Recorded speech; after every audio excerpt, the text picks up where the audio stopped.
Assalamualaikum warahmatullahi wabarakatuh.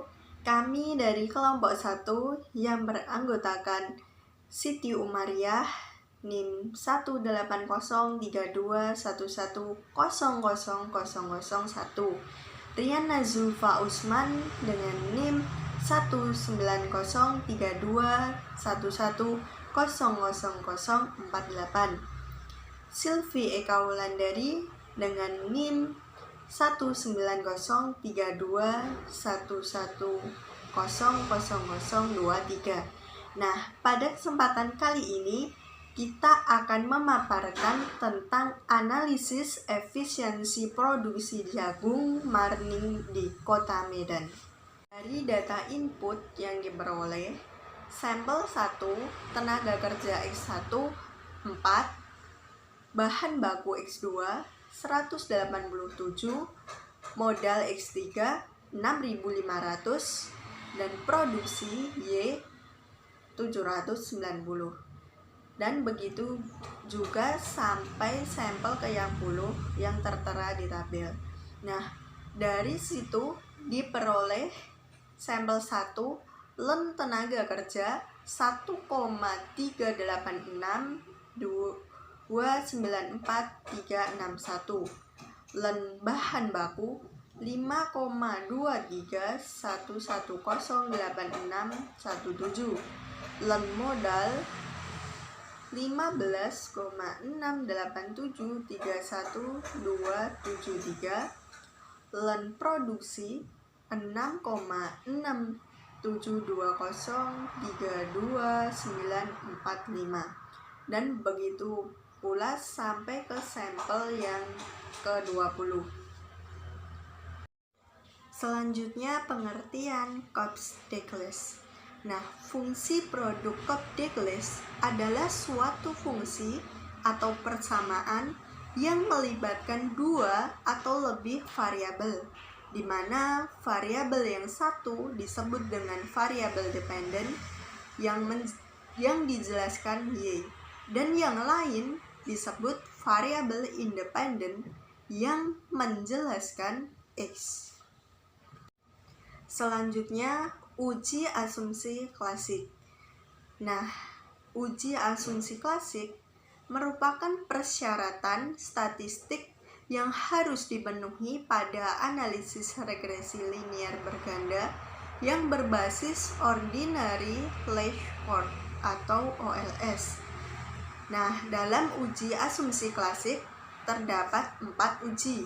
Yang pertama, uji multikolineritas merupakan uji untuk melihat ada atau tidaknya korelasi yang tinggi antara variabel-variabel bebas dalam suatu model regresi linear berganda.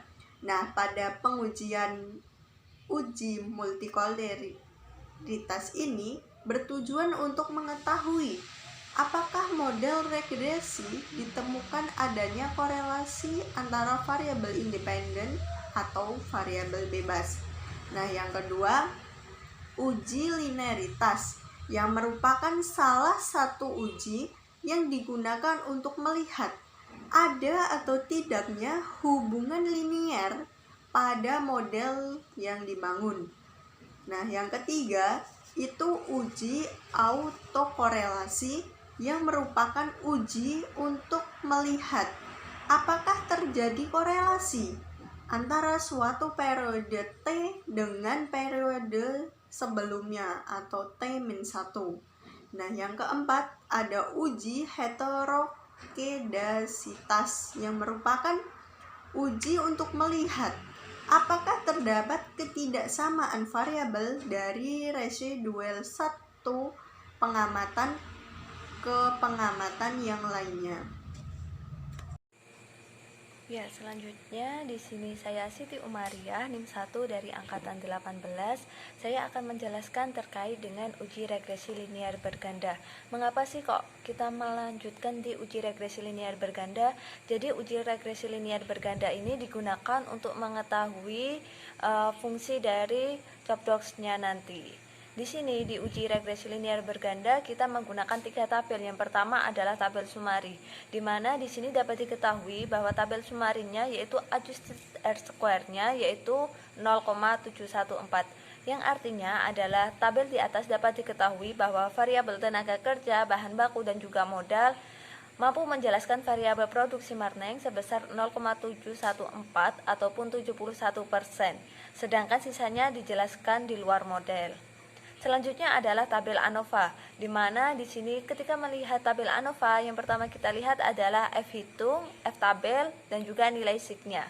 Di mana di sini berdasarkan nilai SIG bahwa nilai SIG dari variabel tenaga kerja, bahan baku, dan juga modal itu adalah 0,000, yang artinya lebih kecil daripada 0,05.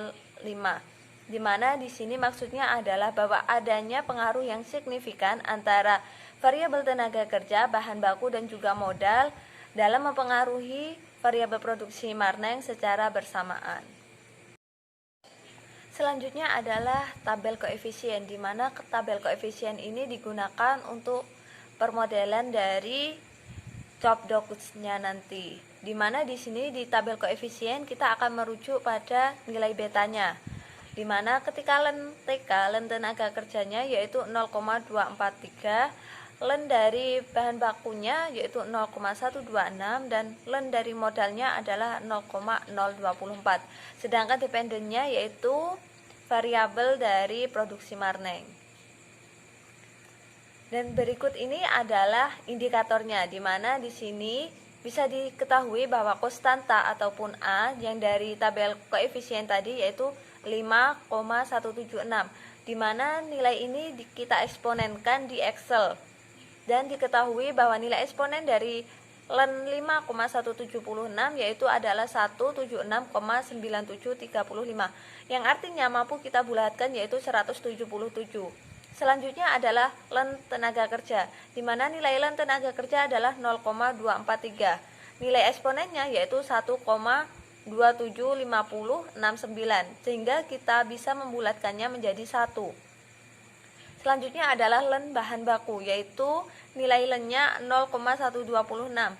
Nilai eksponennya yaitu 1,134282 dan kita bulatkan menjadi 1. Selanjutnya adalah len modal, di mana nilai len modalnya adalah 0,024. Nilai eksponennya yaitu 1,02429. Kita bulatkan menjadi 1. Sehingga bisa ditarik kesimpulan bahwa Q sama dengan A, L pangkat alfa, K pangkat beta, dan B dipangkatkan C, di mana B dan C ini merupakan permisalan. Q sama dengan A yaitu konstanta, yaitu nilai dari eksponen yang telah kita bulatkan 177, dikalikan dengan L.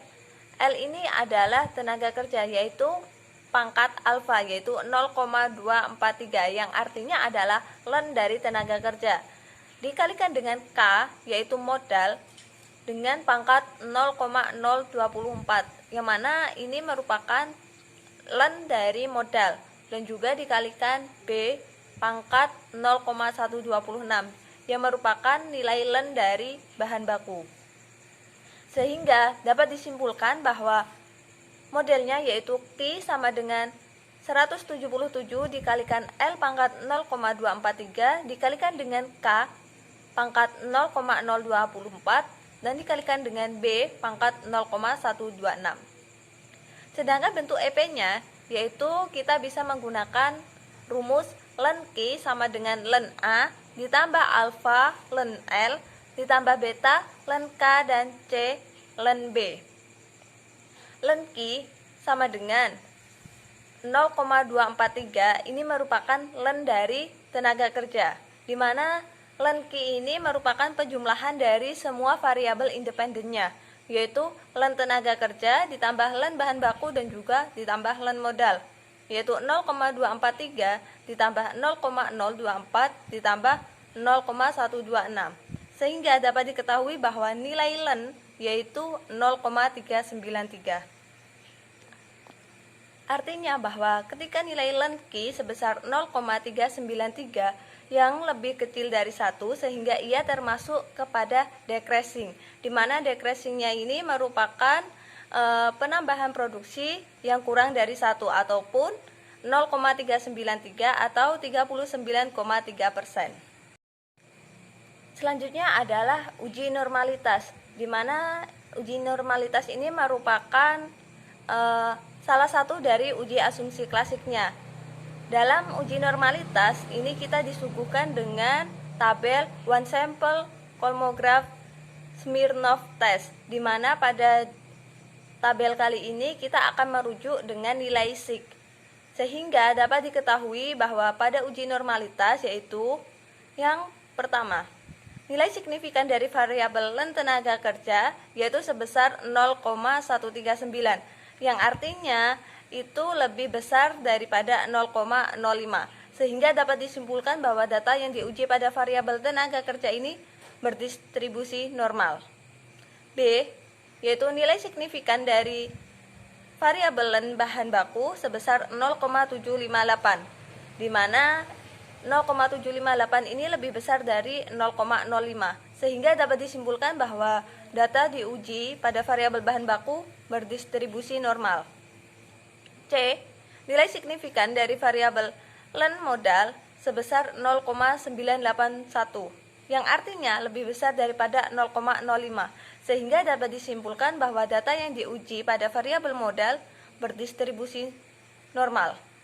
Dan yang terakhir yaitu nilai signifikan dari variabel ln produksi yaitu sebesar 0,013, yang mana artinya ini lebih kecil daripada 0,05, sehingga dapat disimpulkan bahwa data yang diuji pada variabel produksi tidak berdistribusi normal.